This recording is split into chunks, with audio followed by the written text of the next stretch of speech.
All right, this is going to cover chapter 8, starting with section 8.1, matrices and systems of equations. Okay, by the way, all of unit 8 is basically this thing that's called a matrix or matrices for plural, and something else called the determinant that is related to the matrix. Okay, so here we go. A lot of you have never seen something like this, so make sure you do pay special attention to this first part. A matrix is a rectangular array, so it's like it kind of looks like a rectangle that is full of numbers. And these numbers are often basically representing a system of sorts. They're used to solve systems, especially when we have like a whole bunch of systems. If m and n are positive integers, then m times n is read as m by n. So if you had like, well, we'll get into that right now. So read as m by n. And this is a matrix that looks like the following. We will have a bunch of rows, okay, all the way to m. So we'll have m rows, and then we have n columns, okay? And again, this just depends on the number of equations that are in our system and on the number of variables. That's why you kind of heard me saying 3 by 3 and stuff like that in the earlier unit. But here we're going to go a little bit more into that, okay? In which each entry, so each of these entries right here, and we're just going to put some random number, well, not random letters, but we like to use I and J. So each ijth entry, okay, is a number.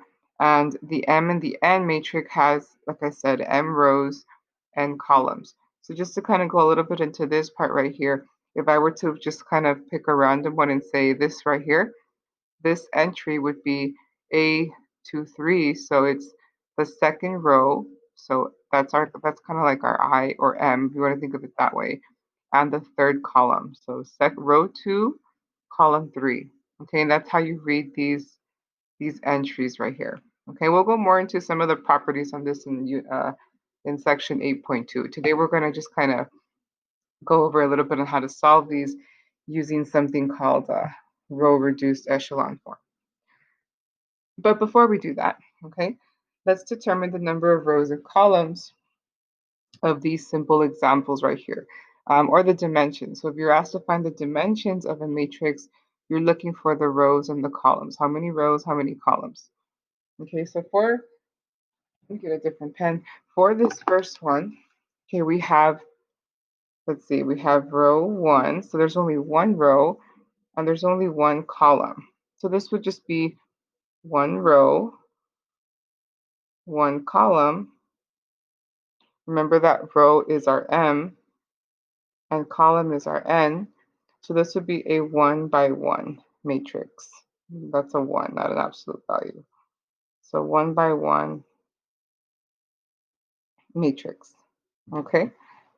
This one right here has, let's see, it has row 1. So it has one row, and then it has column 1, column 2, column 3. So this one has, again, one row, but it has 3 columns. Again, where this one is our m, and this one is our n. So if you use m and n by n, like we read at the top, this would be a 1 by 3 matrix. I guess I should box those up, huh? Okay. And last but not least, we have this square matrix down here. And I call it a square matrix because we have row 1, row 2, column 1, column 2. We have the same number of rows as the number of columns. So this is kind of what we like to see in when we're doing specific operations. And we'll get to that, like I said, in 8.2. This would be 2 rows, 2 columns, also known as a 2 by 2 matrix. Typically, when we're solving systems, you want to have one more um, column, because if you had, let's say, two variables, x and y, well, you're going to need an extra column for those constants at the end. I'm going to show you what that looks like in just a bit. Okay, so this part is just, again, being able to tell me what are the dimensions of the matrix. Okay, let's go ahead and look at an example that we're kind of sort of familiar with. Okay, so we have this thing that's called the augmented matrix, and this is what we're going to be looking at quite a bit in this unit. And this is basically a matrix that we can get from a system of linear equations that are in standard form. Okay, the coefficient matrix is also part of this, and this is basically um, just the coefficient. So it's going to include basically all of this, but nothing here on this part.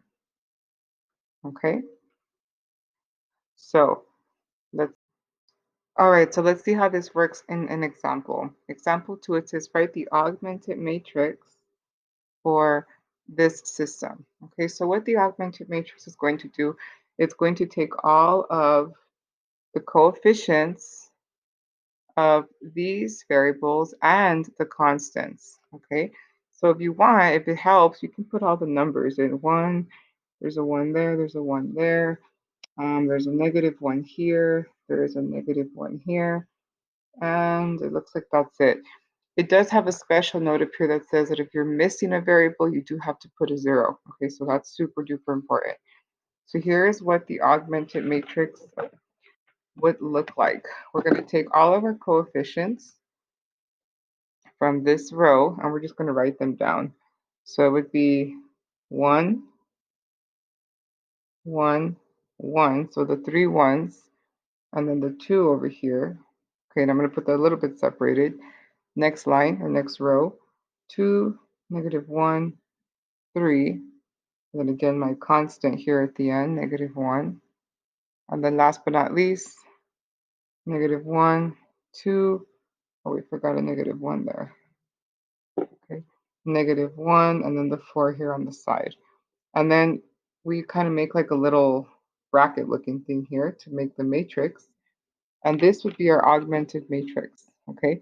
Where these guys right here represent the coefficients of x, y, z in order, okay, in standard form. And then this right here, these are the constants. So the part at the end of the equal sign, and it does have to be on the right side of all these guys. Or if you well, yeah, it needs to be in this format. Okay, and then the way your book has it is it separates it kind of like with the little line, little dotted line. That way you know that these are the constants and these are the coefficients. Okay, so this would be our answer. This would be the augmented matrix. And then we would just specify what the dimensions are. So the dimensions of this one are, well, we have 1, 2, 3 rows. So our 3 rows by 1, 2, 3, 4 columns. Okay, so that would be, if we use our notation, of m by n, okay, that would be 3 by 4. Okay, and that's basically it for this one. I'm going to add on to this example, and now I'm going to put, I guess we can think of it, let's say this is part A. If I said, let's find, so I'm going to say write, not find. Write the coefficient matrix. And we won't see this one too much in this unit, but it's still good to know what it is for upcoming parts of the chapter. Write the coefficient matrix, and all we need to do is look at the coefficients. So, and it tells you here, derive from the coefficients, not including the constant. So it's basically going to be these numbers right here, just these 9 numbers. So that would be, let me see, 1, 1, 1, 2, negative 1, 3, negative 1, 2, negative 1, and that's it. Oh, you can't see what I'm doing. There you go. So again, it's just the coefficients of the system. It's not including the constants. You're going to make a note of that. Just coefficients, no constants. And this would be a 3 by 3 system. Well, I don't want to say system, sorry. 3 by 3 matrix. But yeah, there we go. That's the word I was looking for. Okay. All right. So this is the easy part. So what are we going to use this for? Okay. Let's go ahead and see. We saw in section 7.3 that we use these things called elementary row operations, okay, for call from 7.3. So here I have a really quick reminder of what that is. We had 3 operations we were allowed to do. We could switch the rows, okay, we could multiply a row by a constant, and I should say non-zero here, non-zero constant. And we can add we could also add a multiple of a row to another. Um, to make our life a little bit easier, because in the one before I actually had us write it out what we were doing. This is what we're going to be using from now on. Okay, so when we switch a row, we can switch row A with row B using this notation. If we multiply with them, we just put the number in front of that row. If we're adding a multiple of another, then we're going to use this notation right here. Okay, so let's see how this works with the matrix, because it is a little bit easier when you don't have to be carrying around all those X, Y's, and Z's. Okay, so before we start this actual row operation, for example 3, we're going to rewrite this as an augmented matrix. So we're going to write the augmented matrix. Okay, so I'm going to take all my coefficients. So it's going to be 1, -2, 3, 9, -1, 3. There's a missing variable, so we're going to put 0 there. -4, 2, -5, +5, 17. Okay, and this is basically our augmented matrix for this. Remember that when we're trying to do this, and I do have a reminder here of what this is called the Gaussian elimination. We're trying to get kind of a staircase looking thing here, where these 3 are just going to be 1. So you want to get the leading coefficient here to be 1, 1, 1. 1x, 1y, 1z.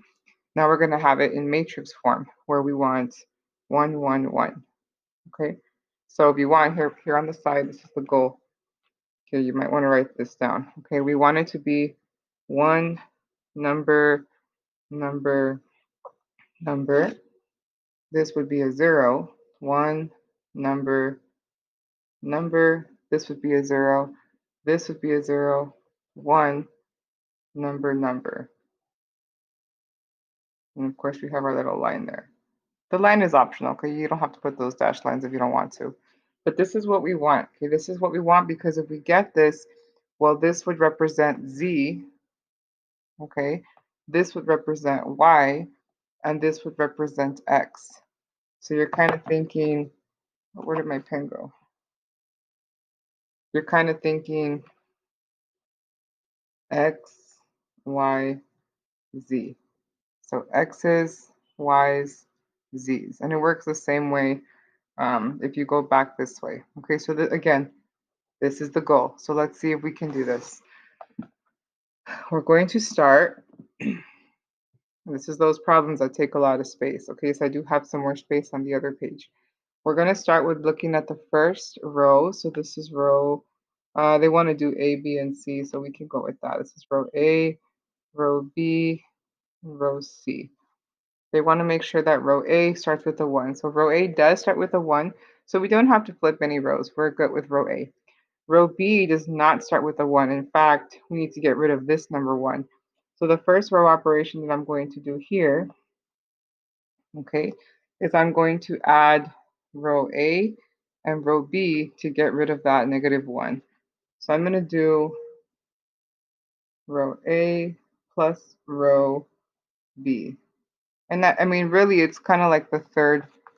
It's this right here. Add a multiple of a row to another. But in this case, the multiple is just like saying 1 times row A, because we don't really have to change it.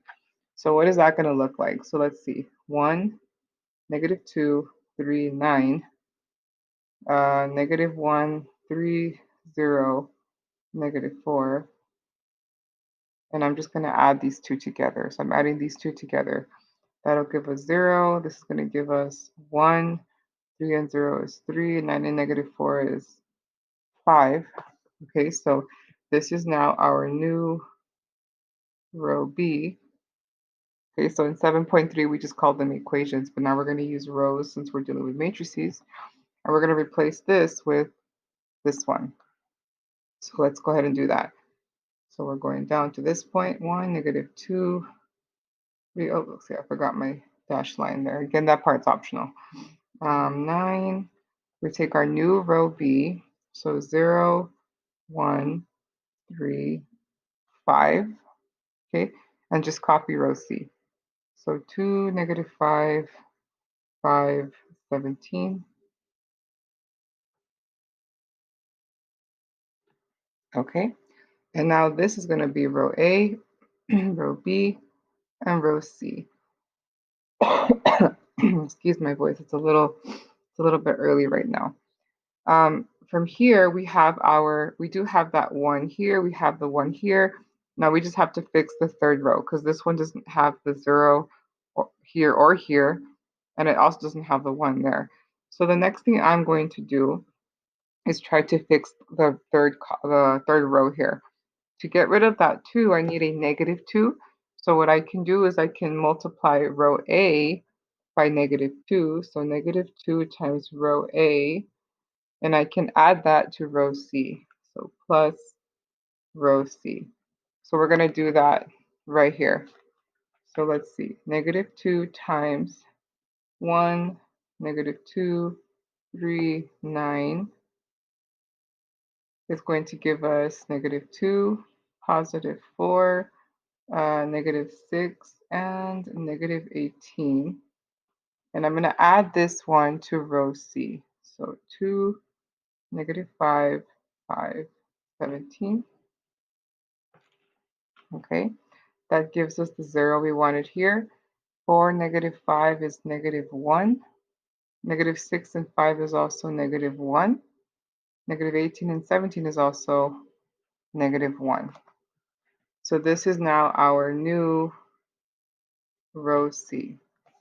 And for these, I didn't mention this, but you do want to put the 0. Don't just leave it blank because remember, if we're missing a variable, if you go back to the equation, you have to have that 0. So if you get a 0, write the 0 down. So we're going to replace this one now. So let's go ahead and do that. So now I have 1, negative 2, 3, 9, 0, 1, 3, 5, and then I'm taking this guy over here. So 0, negative 1, negative 1, negative 1. Put our line, our little dotted line there. Remember, these represent the coefficients and these are the constants. So at any point, if I wanted to, I could go back and rewrite this as a system, which is what I'm going to do at the way end, but just wanted to let you know that. All right. So, sorry, I'm trying to get this, there we go.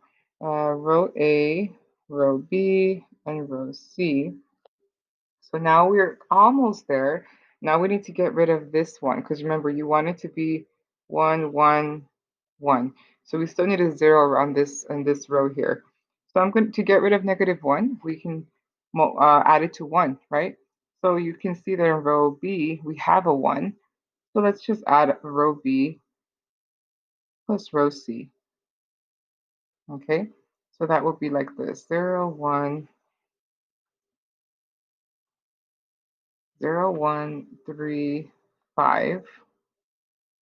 And then 0, negative 1, negative 1, negative 1, which will give us 0, 0, 2, 5 minus 1 is 4, okay? And then this is now going to be our new row C. So let's go ahead and write that. And actually, I think I can fit it here. So let me see. Row A is still the same. So 1, negative 2, 3, 9. Row 2 is the same, 0, 1, 3, 5. Row C is, I'm sorry, I should say row B. I keep saying 2. Row B. Row C is now this over here. So 0, 0, 2, and 4. All of this.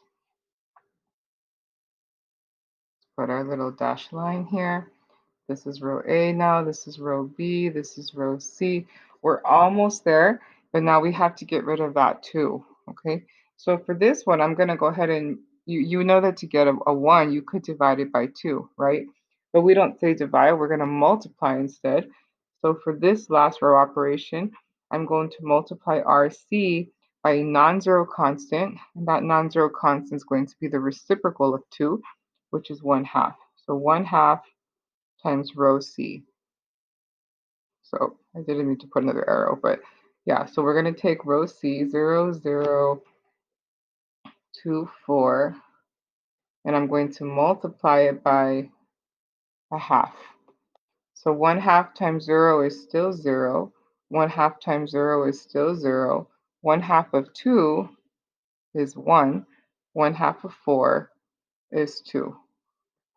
So this is our new row C, this one right here.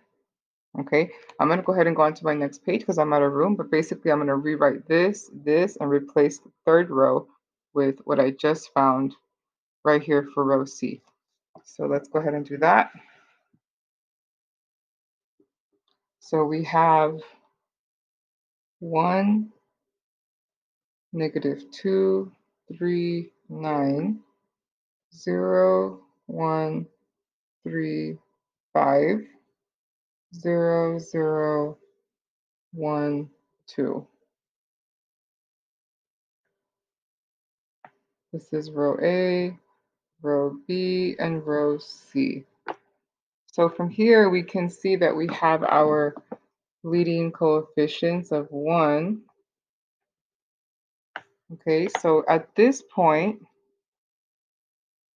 we have row reduced it. Okay, using the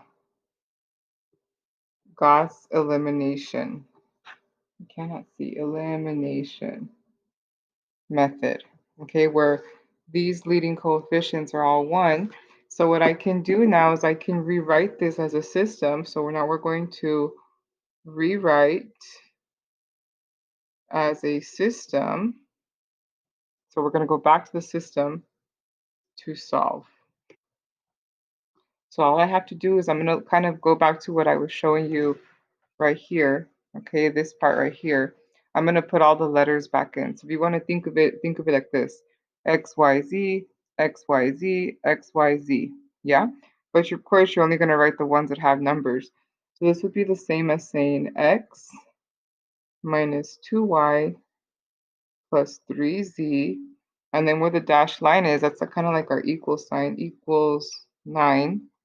That's the first row. Second row is there is no X. We start right with Y.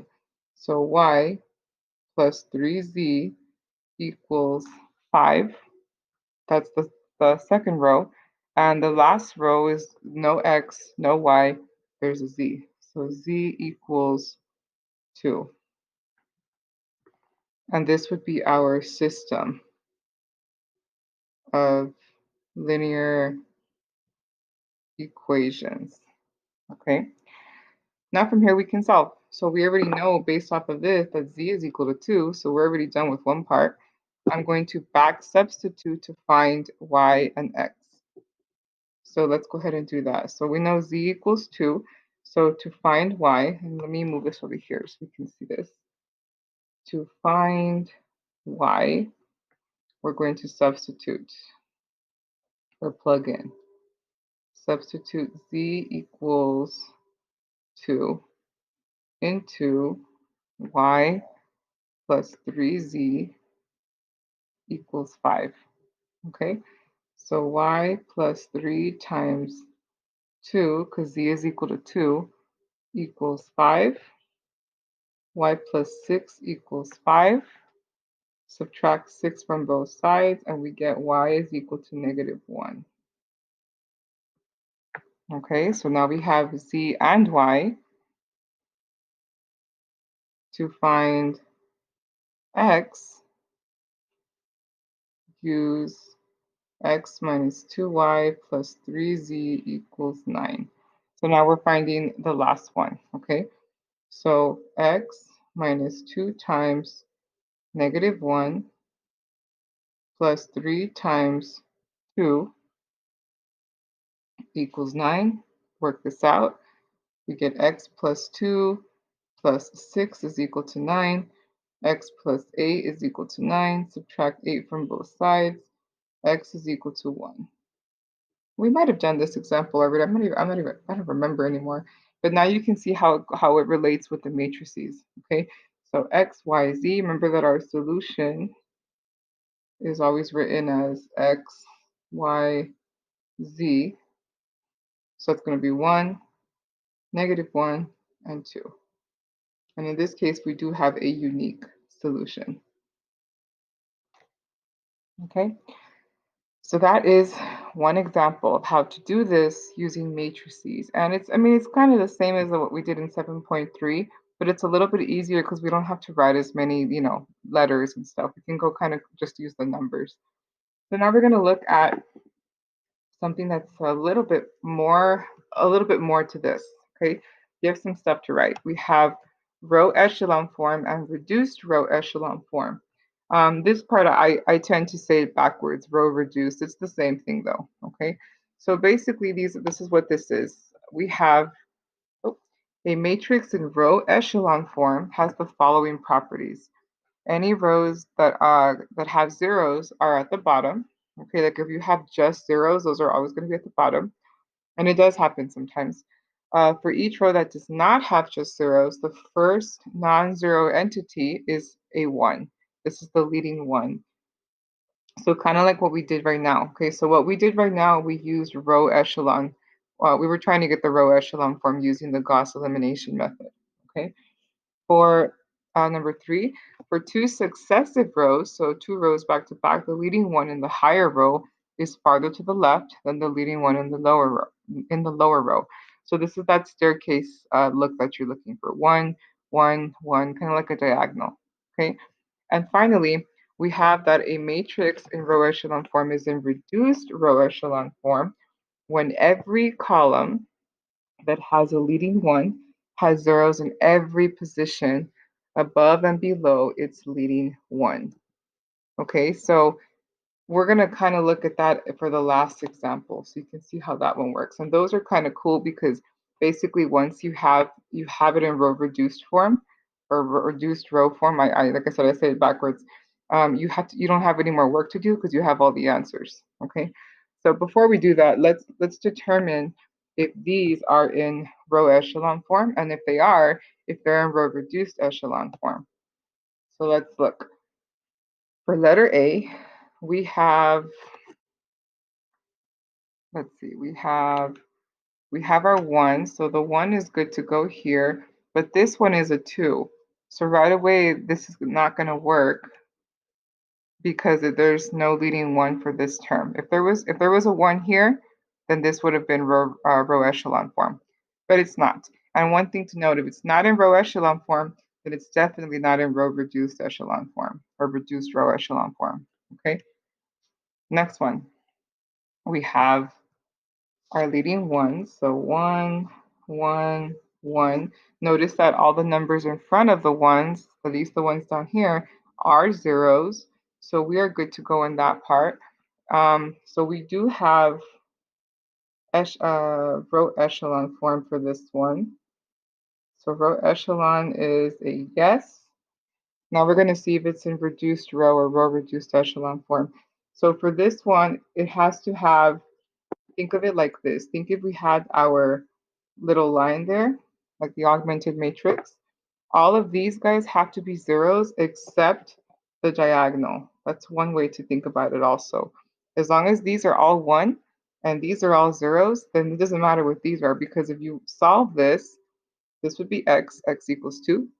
This would be y equals 3. And this would be z equals 4. So this is the form that we would like to get for row reduced echelon form. I'm going to write it. I think your book has it like this, reduced row. It doesn't matter. You can do either one. But this one is going to be in reduced row echelon form. Again, because it has all the zeros everywhere else except that diagonal. Okay. Last but not least, we have this one over here. We have, let's see, we don't have a 1 here, but our first one is in this part, and we do have a 0, so that kind of looks okay. Our next row here has the 1 over, so you still kind of have that step thing going there. And then the last row is just a bunch of zeros, okay? So this one's a little bit tricky, but if we look at number 1 up here in this list, it says any rows consisting entirely of zeros occur at the bottom. So we do have our just 0 row here at the bottom, so that's okay. And we do have our leading one, so this one is in row echelon form. Now, is it in row reduced echelon form? So the reduced one has to have that diagonal, right? And it kind of does, so let's look at it this way. If we put our dashed line here, okay? Well, this would be, there wouldn't be an x, right? It would just be y equals 0. And this would be z equals 3. So in this case, this is as far as we're going to go. So this is going to be a double check mark also, okay? All right, let's look at our last example. And this one won't be that bad because we're actually just going to finish the problem off, okay? So this is example 5, and we're going to use something called the Gauss-Jordan elimination, which is basically that reduced row echelon form that they were talking about. And it tells you up here, this continues the row reduction until row reduced echelon form, okay? Again, remember these two words, it doesn't matter which one goes first, it's fine. I like to say row reduced. So what we're going to do for this one, if you notice, it's the exact same example we did. I think it was an example 3. Okay, so we're going to cheat a little bit here. Not cheat, but we're just going to recall, okay, from example 3, okay, that our row echelon form for this problem was, and I'm just going to copy it basically. So I'm going to copy just so you can see exactly what I'm copying. See, this was the problem. It's the same problem. This point right here. Okay, this was our row reduced. I forgot to write echelon. You could write it here if you want. Echelon. That's in the ugly handwriting. So this was our row reduced echelon form. So I'm going to copy this onto that other problem. So let's go ahead and do that real quick. Okay, so here we have the augmented matrix. So this is just the matrix from this one. And then we have the row reduced that we got from it, again, from example 3 from our previous page. So what we're going to do is we're going to, instead of solving it from here, we're going to keep on doing elementary row operations to get the extra zeros that we need here. Okay, so basically we need zeros here, here, and here. So I have to get rid of -2, 3, and 3 somehow. So let's go ahead and do that. So what I'm going to do is I'm going to recopy that matrix right here. So we have row A is 1, -2, 3, 9. Row B is 0, 1, 3, 5. And row C is 0, 0, 1, 2. So the first thing I'm going to try to get rid of, and again, this is kind of, you can go in a different order if you'd like. I like to just kind of go in order. I'm going to get rid of this -2. To get rid of -2, I need a +2, right? So I can get that if I multiply the second row by 2 and then add it to this one. So for my first row operation, I'm going to do 2 times row B, the second row, plus row A, and that's going to give me my new row A. So let's do that right here. So we have 2 times this guy, so 0, 1, 3, 5, which would give us 0. 2 times 1 is 2, 2 times 3 is 6, 2 times 5 is 10. And we're going to add that to row A. So 1, -2, 3, 9. If we add this up, we get 0 plus 1 is 1, 2 minus 2 is 0, 6 and 3 is 9, 10 and 9 is 19. So this is our new row A. Okay, so let's go ahead and rewrite it. So from here, I now have 1, 0, 9, 19. Okay, and I'm going to just copy everything else. So 0, 1, 3, 5, 0, 0, 1, 2.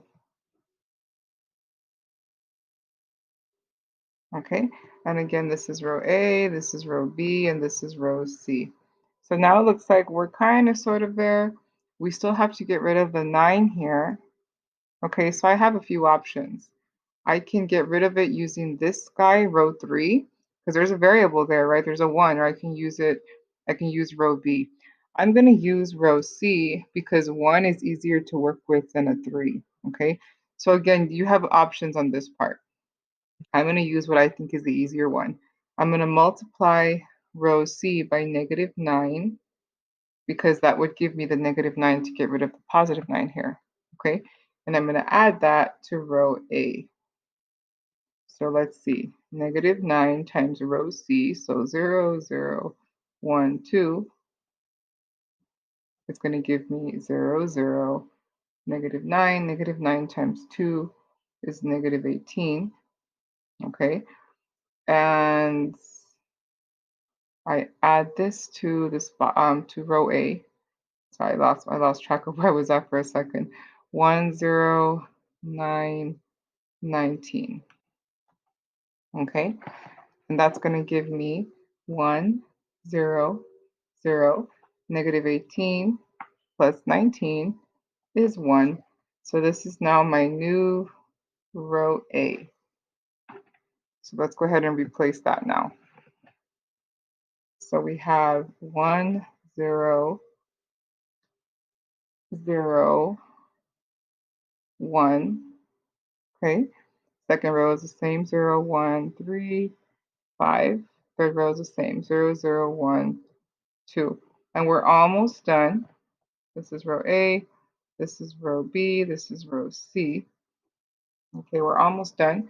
We have one more number to get rid of, and that number is in the second row. We have a 3 here, right? We need to remember we have to have all of these guys have to be zeros except for those diagonal ones right there.